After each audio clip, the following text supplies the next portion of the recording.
Assalamualaikum warahmatullahi wabarakatuh. Salam sejahtera untuk semua. Salam, Om Swastiastu, Namo Buddhaya, salam kebajikan.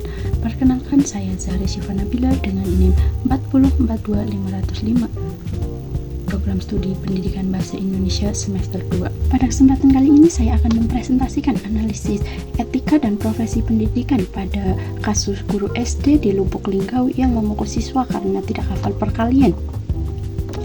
Kasus ini saya pilih karena berkaitan langsung dengan penerapan etika dan profesi guru dalam melindungi dan membimbing peserta didik.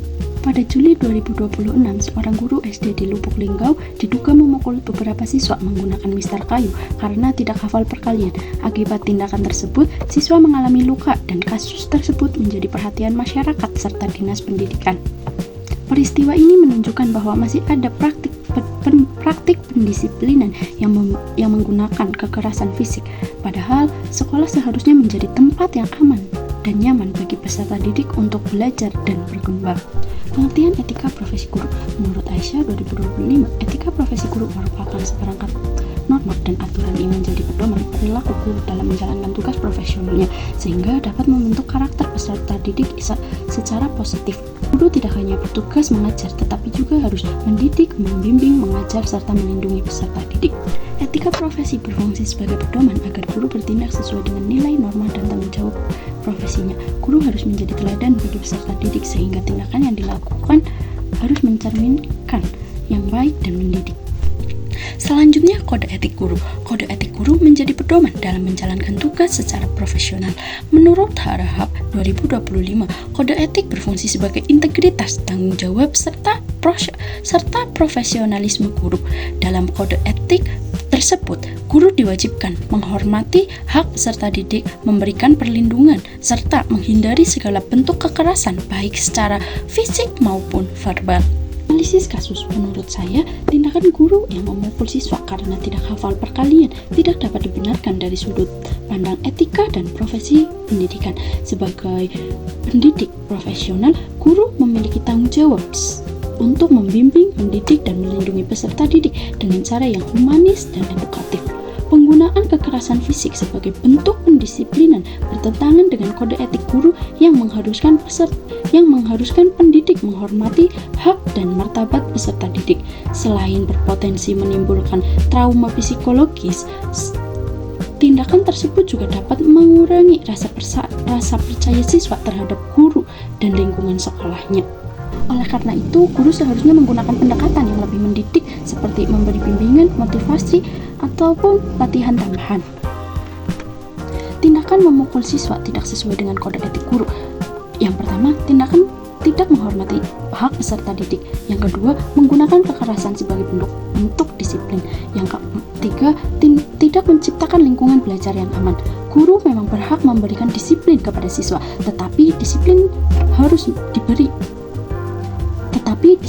diberikan dengan cara yang mendidik. Kekerasan fisik bukan solusi untuk meningkatkan kemampuan belajar siswa dan justru bertentangan dengan tugas guru sebagai pembimbing. Dampak terhadap peserta didik. Tindakan kekerasan yang dilakukan guru dapat memberikan dampak negatif bagi peserta didik. Menurut penelitian Rojai dan kawan-kawan 2026, kekerasan dapat menyebabkan kecemasan, ketakutan, dan rendah diri, kemudian tidak percaya diri. Selain itu, penelitian Andini dan rekan-rekan menunjukkan bahwa kekerasan di sekolah dapat menurunkan motivasi belajar serta mengganggu perkembangan psikologi siswa. Dengan demikian, dampaknya tidak hanya dirasakan saat itu saja, tetapi juga dapat mempengaruhi perkembangan siswa di masa depan. Jadi, ketika siswa merasa takut atau terancam, mereka akan kesulitan mengikuti pembelajaran secara optimal. Akibatnya, tujuan pembelajaran untuk mengembangkan potensi siswa tidak dapat tercapai dengan baik. Solusinya adalah yang pertama untuk guru. Untuk guru harus menerapkan disiplin yang positif. Kemudian, menggunakan pendekatan persuasif dan edukatif. Yang ketiga, mengelola emosi dengan baik.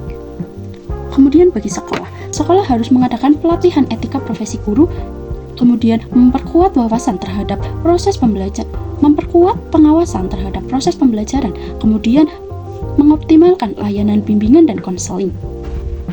Bagi orang tua harus menjalankan komunikasi secara aktif dengan sekolah. Yang kedua, memberi dukungan psikologis kepada anaknya. Kesimpulannya adalah kasus guru yang memukul siswa karena tidak hafal perkalian menunjukkan adanya pelanggaran terhadap etika dan profesi pendidikan. Guru sebagai tenaga profesional memiliki tanggung jawab untuk mendidik, membimbing, dan melindungi peserta didik tanpa menggunakan kekerasan. Tindakan kekerasan fisik tidak hanya bertentangan dengan kode etik guru, tetapi juga dapat menimbulkan dampak negatif terhadap perkembangan psikologis, motivasi belajar, dan rasa aman siswa ketika di sekolah. Oleh karena itu, penerapan disiplin posesif, pendekatan yang humoris, pendekatan yang humanis, serta pemahaman yang baik terhadap etika profesi sangat diperlukan agar pendidikan dapat berlangsung secara aman, nyaman, dan mendukung perkembangan peserta didik secara optimal.